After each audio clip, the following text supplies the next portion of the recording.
How's it, guys? Yeah, I'm out and about at African Game Lodges for the weekend. Yeah, just doing some photos for them and whatnot. I thought it'd be a good time to shoot some content of the car and do that rig rundown I've been promising for quite a while. Yeah, so the car behind me, its name's Peach. That's where the Peach overlanding comes from. And yeah, my name's Mario, so yeah, kind of fitting if you get the reference.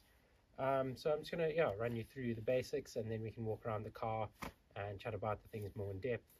So basically, it's a 2020 Suzuki Jimny GLX that I bought secondhand in in 2020 actually.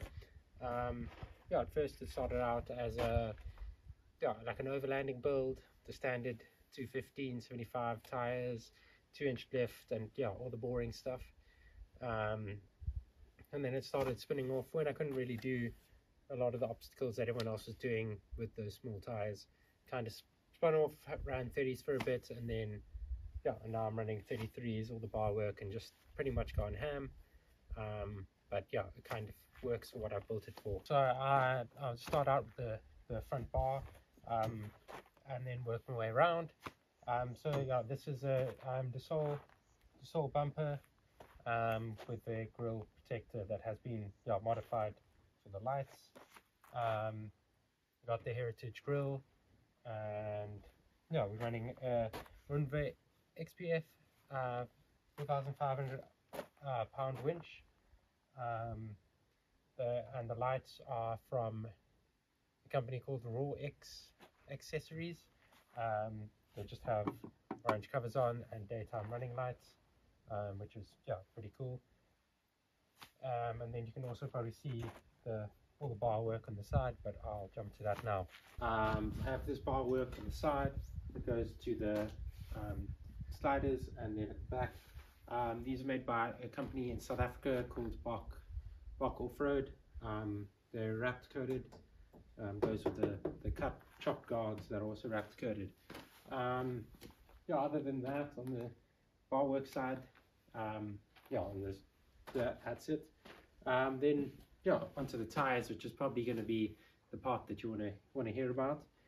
These are Mud Track Max Trek tires. They're a 33 12.5, which have been absolutely great for a cheaper tire.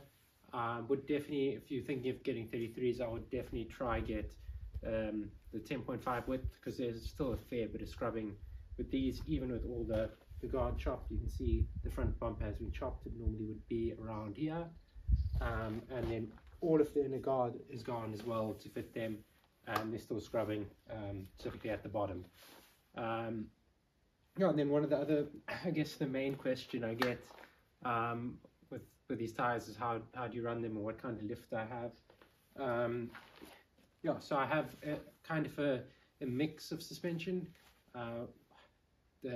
At the time when I started building this rig, there wasn't really any 4-inch lift options available, and kind of just gone ham with the other mods instead of actually fixing the suspension. So it's definitely like a bit of an issue and still needs to be rectified. But basically it's a Dassault coils, and then Gabriel shocks. They're all 50mm for 50mm lift, and then I've added spacers for the shocks and the coils. In total it's made a 100mm lift. Pretty happy with the setup currently, but definitely on-road handling is pretty bad. The flex could kind of be better off-road, so it's kind of like a bit of a hack job currently. And then also to make that suspension work underneath, we have the radius arms have been replaced with ones from Jimny Bits in the UK. Also kind of bent the standard ones for the Jimny, so that's definitely a really good upgrade to think of if you're going to be doing any hard tracks. Other than that, the rims are from Jimny Bits as well. They're steely -30 offset, which gives you roughly the same offset as a 30mm spacer. which has also caused a fair bit more scrubbing. So yeah, if you're going to run tires like this, definitely need to think of the offset and everything. I think this is a bit too aggressive, but yeah, it works. It drives pretty well, and yeah, it works off-road. Moving to the back of the rig, yeah, running 33s has caused a bit of a problem. You can't really run it on the boot. There are a few people that have ran the 33s on the boot, but they haven't with the steelies, and I found that the boot started to sag a tiny bit. So then the bar came in and we just swapped it over to that, just to avoid the admin of having to fix a boot and everything. I get a fair few questions about the bar work in the back as well. So this is a Gobi X bar. It has been modified to fit the 33, so yeah, they won't do that. They won't fit normally. If you have to cut the handle a bit and adjust the tire mount a tiny bit. Yeah, generally now it's not like in tourer setup. Do have a double jerry can holder that goes on the back, which does cause a fair bit of sag on the suspension, but that is something that is going to be looked at and sorted soon. We've actually ordered a set of coils, and then have a whole new suspension kit coming in later in the year, which will be cool to share on the channel. Other than that, there's not really much on the back. Space for the 33 tow bar, and pretty much the back bumper fits perfectly. It doesn't have to be chopped or anything with the big tires. Mentions again about the rig is the Bushtec gull-wing windows. I have these and the cupboard inside, which I'll run through now.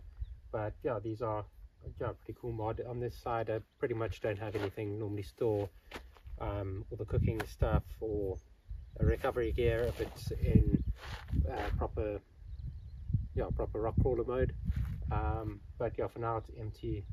Not camping this weekend, just staying in a chalet. I'll run you through those now. On the other side we also have the dual battery system, so that's pretty cool. So this is the passenger side gull wing. Obviously we have some stickers at the top.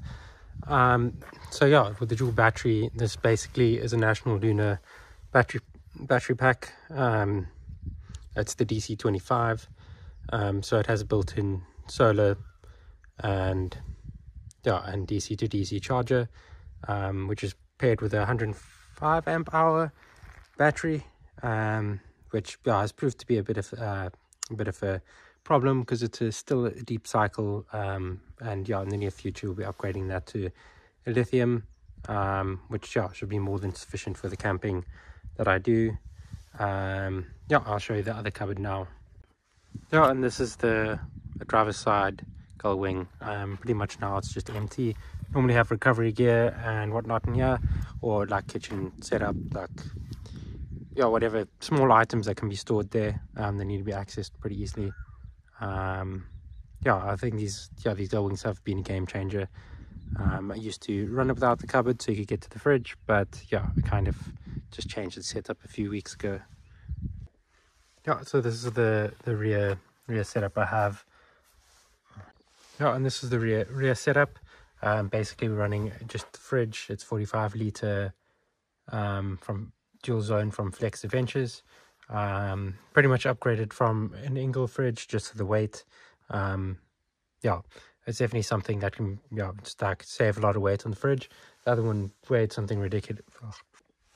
Okay, cool. So this is the boot setup. Gone quite simple.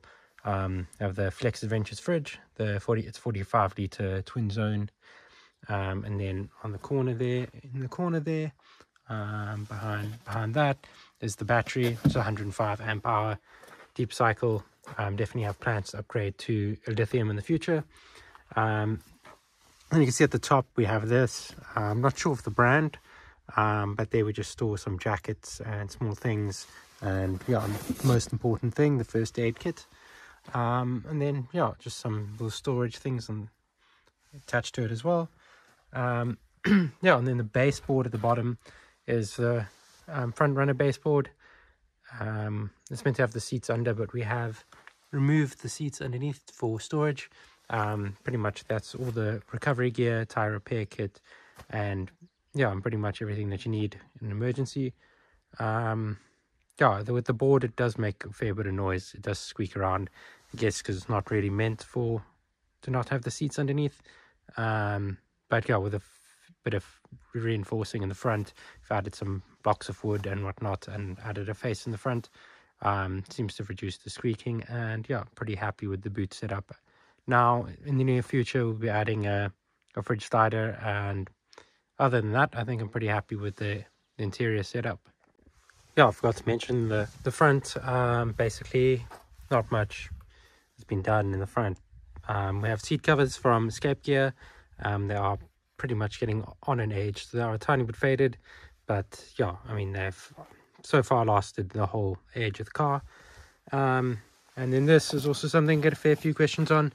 It's a bike packing bag from Wonky Donkey. But yeah, it works perfectly for fitting a 2-liter or whatever liquids that you want to take on a trip. Makes it easy to get, and if you're not using it for that, you can store your keys and whatnot, which is pretty useful. Yeah, then moving down to the bottom, very important item, we have the fire extinguisher and a bracket from Zombie Off-Road, which is just a vital part. And then some spare parts that I haven't got to installing. That's the chain for the transfer case, which is a bit of a problem with running bigger tires.